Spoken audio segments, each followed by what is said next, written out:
ஜெர்மனியின் பெர்லின் நகரம். ஒரு இளைஞன் ஒரு புதிய அபார்ட்மெண்ட்டுக்கு குடி வந்தான்.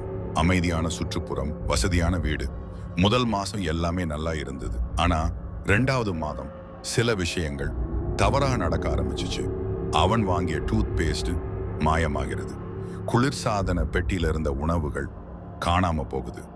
கதவுகள் தானாக திறக்குது. பொருட்கள் இடம் மாறி இருக்கு. அவன் நினைச்சான் வீட்டுக்குள்ள யாரும் வரல, யாருக்கிட்டையும் டூப்ளிகேட் கீயே இல்ல.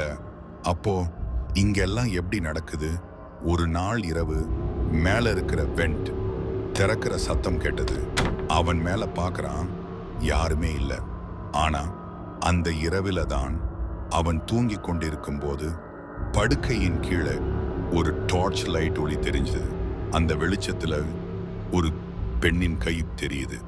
அவன் பயந்தெழுந்து கதவை நோக்கி ஓடினான். ஆனா கதவு திறக்கவே இல்லை. அப்பதான் அவனுக்கு புரிஞ்சது, அவன் வீட்டுக்குள்ளேயே சிக்கிட்டான். அவன் உடனே போலீஸுக்கு கால் பண்ணினான். வந்த போலீசார் வீட்டை முழுசா செக் பண்ணினாங்க. அப்பதான் பின்னால மறைந்திருந்த ஒரு பழைய கபோர்டு கண்டுபிடிச்சாங்க.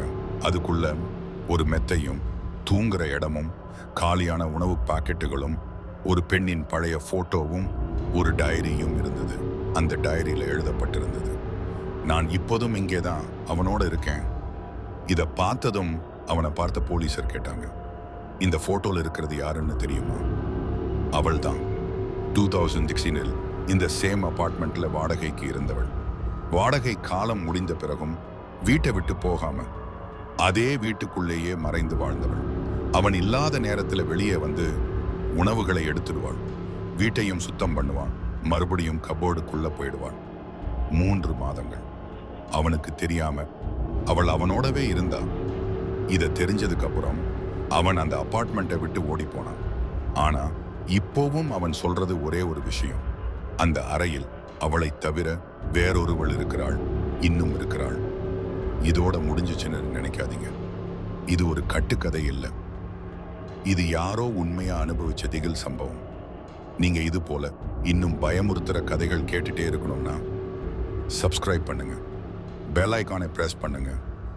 ஏன்னா அடுத்த முறை வீடியோ பாடுறதுக்குள்ளே நீங்களும் நம்ம கதையில ஒரு பாத்திரமா இருக்கலாம். So remember, don't watch alone.